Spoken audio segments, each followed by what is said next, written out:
It is time for our State House Insiders to find out what's going on in the world of politics. Antoine Seawright, our Democratic strategist tonight, Dave Wilson, our Republican strategist.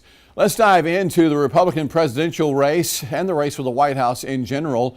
Earlier this week, Chris Sununu, the governor of New Hampshire, giving his endorsement to Nikki Haley in the race for the White House. Dave, what do you make of that?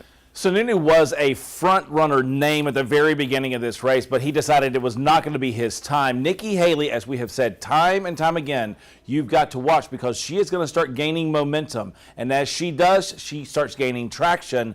And that's the thing that you could tell the other week during the debate, that her other candidates that she's running against in the Republican primary were really concerned about because everybody went on the Nikki attack like we talked about last week.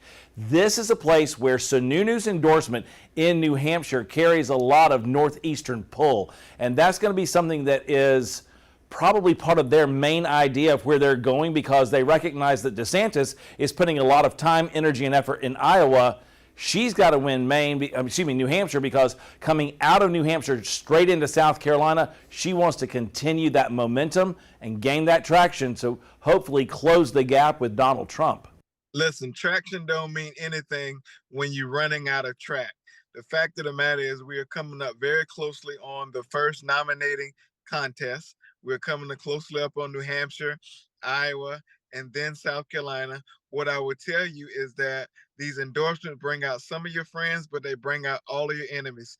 If the governor of New Hampshire was such a strong voice, and if his support mattered as much, he would have used his front runner, early hype, emotional well-being to enter the contest himself, because what in the hell does he have to lose by sitting this out?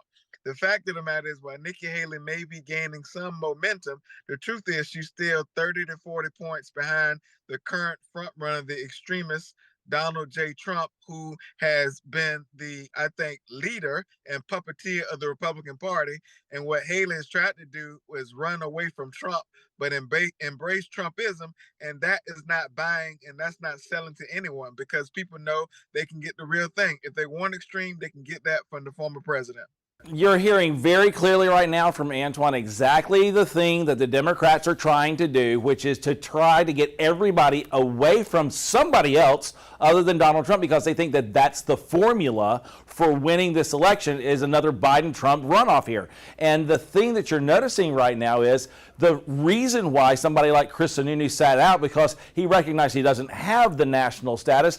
Nikki Haley has now taken that to her advantage, especially in an important race that's going to be happening just before South Carolina. And as we've said time and again, 10 out of the last 11 times we've had presidential primaries in South Carolina, it has been the person who's won South Carolina has been the nominee for the party. That's an important bellwether moment that we as South Carolinians have when it comes to this presidential race, JR. Dave, think about what you're saying.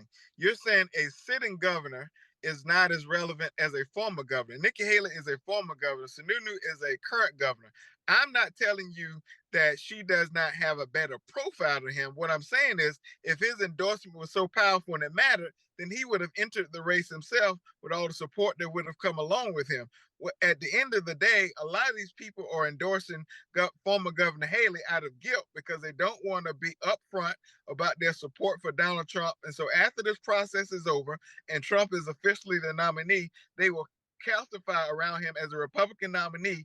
And in spite of all the differences they say they have with the former president, they will end up saying Donald Trump is better than Joe Biden. And most of us know, reasonable people know that's not the case. Antoine, let me ask you about President Biden. Is he making any kind of plans to campaign here in the Palmetto State before the Democrat primary here in February? I suspect you see President Biden, the vice president, and their allies in the state before the February 3rd or around the February 3rd nominating process. No one's taking the fact that there is a presidential preference primary on the ballot on the Democratic side for granted, and first in the nation must remain first in the nation.